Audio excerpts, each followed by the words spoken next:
আর video কর chicken wing গুলো চলে গেল তো। হাই গাইস, আজকে আমাদের মহিউদ্দিন বাবুর্চি বানাচ্ছে এখন এটা কি পোলাও, ছাই পোলাও। এর তলায় কোনো আলু দেওয়া নেই, ডাইরেক্ট পানি দিয়ে ডাইরেক্ট হচ্ছে মাপের পানি, কোনো এক্সট্রা করে তলায় আলু দেওয়া নেই বা ধরে যাবে কোনো ব্যাপার নেই। এই আমাদের বাবুর্চি চিংড়ি মাছের মালাইকারি বাগদার দেখতে পাচ্ছি রেডি পুরো। চিকেন কষাগুলো চলে গেছে, পনিরটা রেডি হয়নি এখন বাকি আছে। এই যে আমাদের বুধো ভাই দুধ ঘুরছে মন দিয়ে। তুমি কি করছো বুধো ভাই?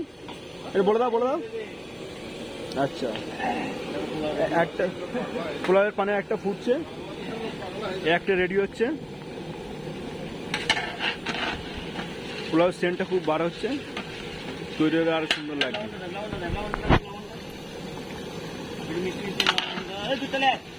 ঠিক আছে, ঠিক আছে।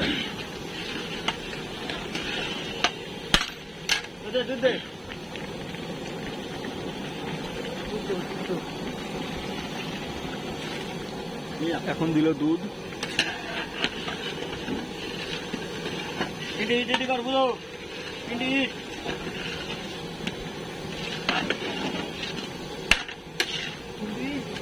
কর।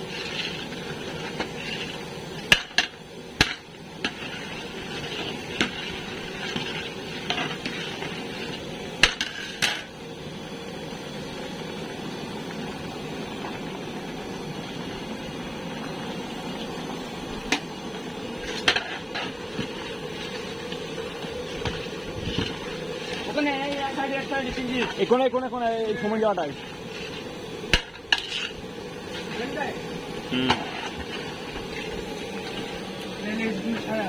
পকোড়া ম্যারিনেট করা রাখা আছে, 8 ঘন্টা পরে ভাজা হবে। দেখতে পাচ্ছি পনিরও কাটা আছে।